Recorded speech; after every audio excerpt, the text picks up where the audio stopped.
Well, it's time to talk about an SPFBO semi-finalist.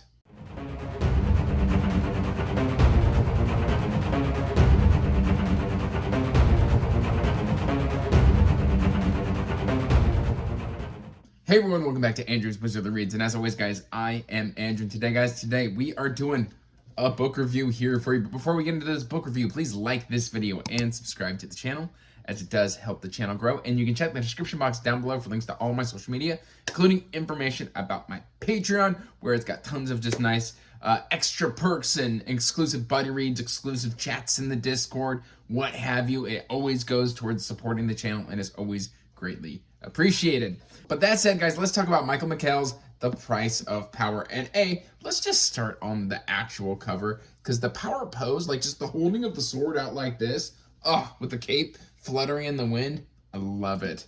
I love it. And it's even got this kind of burning city here on the back. It's a beautiful, beautiful hardcover. Now, I read this book for SPFBO as part of Team Bookborn. Out of 6 books, I selected this book as my semi-finalist.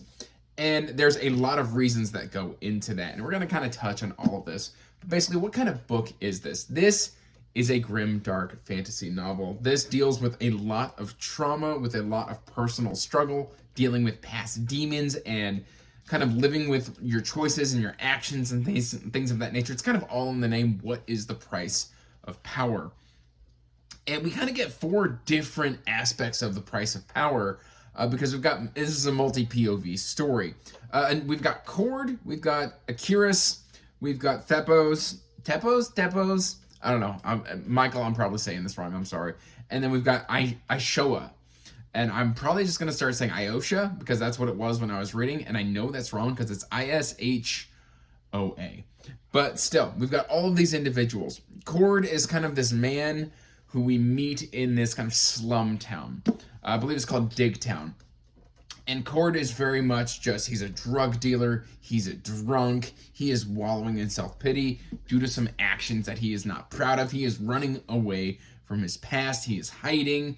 And he's just this very gruff and rude person, but there's kind of like layers and depth to him, which kind of made him very enjoyable to read, because I always kind of wanted to know where his story was going. Then we've got Akiris. Akiris is this young boy. And essentially what's interesting about these chapters is Akiris changes tenses. Whenever we're at Akiris, we're usually getting it through the eyes of his grandmother.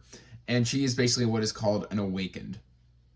And awakened are kind of people who have gone through these trials, very dangerous trials on a mountain, Uterus, I'm going to try and pronounce, but Uterus is kind of this mountain that allows people to become claimants to win the power of the goddess, or be granted power by the goddess. But in order to do that, you have to climb this mountain that's full of drugs and demons and stuff like that. Well, it's like God's Thorn is the name of the drug in this story. And there's like God's Thorn fields, and if you like just touch a thorn on a God's Thorn, it's enough to, so there's like thickets and stuff like that as they ascend, and only like 1 in 50 come back as awakened.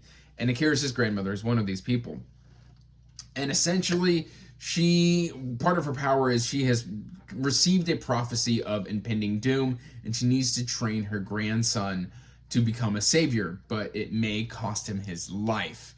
And it's just fascinating. That was actually one of my favorite POVs, even though it's not from one of my favorite tenses, but still, it was really, really enjoyable to read. Then we've got Tepos. Tepos is this kind of just down on his luck young man.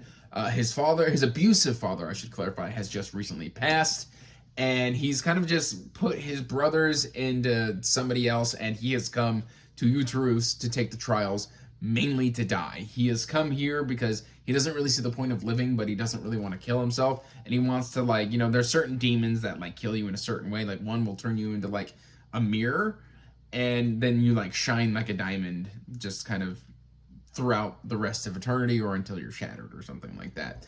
And he's just kind of given in, and he wants to just kind of go do this because he doesn't really see the point of anything else. And seeing that he's got layers and depths and strength to him that he's unaware of, as he kind of goes through these trials, we get to really grow with him.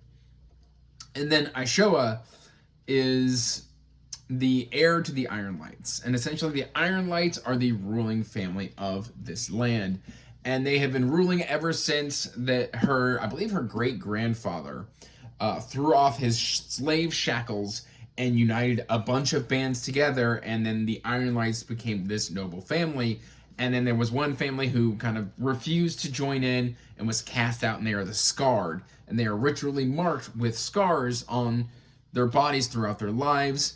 Gaining more scars is seen as a source of honor and pride for them, but then the rest of society kind of looks down on that. And she has this romance with a Scarred by the name of Ladaris, and her family's power is kind of on the wane. They need to kind of try and re-secure their throne because family members keep dying. Ashoa was never supposed to be the heir this early. She's only, I think, 13 or 14 years old. Her kind of cousin, Barodane, went missing in this mad charge years ago. He was known as the Mad Prince. He slaughtered a whole bunch of people, and then he also killed like a rival lord in one-on-one combat, and then went missing, presumed dead. And so she's kind of dealing with the price or the burden of coming to power because her great-grandmother is, she's like in her 90s, and that she doesn't know how much longer she has left. Overall, all of these stories weave together really well and are compelling in their own right. And that is kind of why I'm putting this forward. A, the prose is beautiful. B, the story is compelling. The themes are deep, and the action is amazing. I just really, really enjoyed this experience. If I have one critique for the story, it is the prologue. The prologue is not the same quality as the rest of the book. It feels like it was written much earlier. I know this book was a labor of love over many, many years for the author. And the one critique I have is it feels like the prologue came first but was never polished up with the rest of the story. It just felt very kind of flex, look at my muscles. And then the rest of the story is amazing. So like as soon, you notice a marked quality and difference from the prologue to the rest of the story. So I would encourage you, if you're not vibing with the prologue, push through. The rest of the story is fantastic. But overall, I mean, in terms of theme and grittiness and darkness, if I was to score this on a darkness scale, I'd give it a 4 out of 5. It's not so much messed up, although there is some messed up stuff here, especially in Cord's storyline, that is kind of hard to deal with, but more so because it's hard to watch characters that you're kind of vibing with go through these things and deal with their own personal traumas. So I really, really enjoyed the darkness here. Pacing is a bit on the slower side. This is a slower novel that kind of unfolds as you experience it. It reveals itself to you. I think fans of Malazan will find something to vibe with here, because I think it's that kind of level of writing. It's not the same style of writing, but I think people who are looking for something to kind of scratch a Malazan itch may find it here. In terms of fun, this is not what I would call a fun book.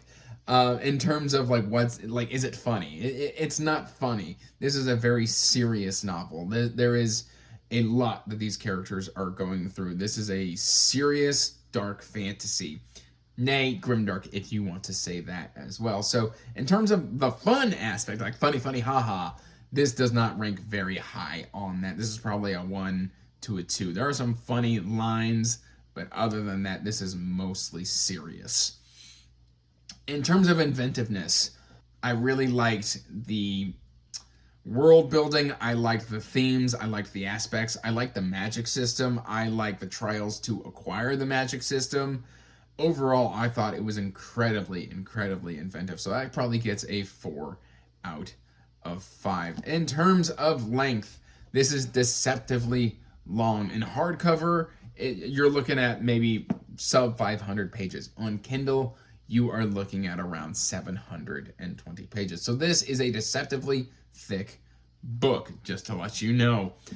Overall, though, I give this a solid 8.5 out of 10. I really, really enjoyed The Price of Power. I know there is a prequel novel that I intend to check out as soon as I can fit it into the schedule. But yes, please check this one out. If you like dark fantasy, if you like deep themes within your fantasy, this is definitely something that you are going to want to check out. You don't want to miss it. You don't want to let it get away. You don't want to pile anything more on your TBR before you get to The Price of Power by Michael McKell.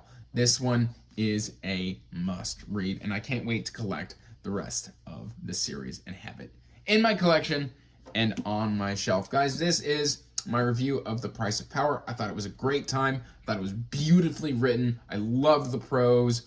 It is just an awesome book. So please, please do me a favor and check this one out. But that's all I've really got for you today, guys. So please let me know if you plan on checking this one out in the comments. Until next time, peace out. Stay magical. Bye. And as always, I want to give a huge thank you to my patrons.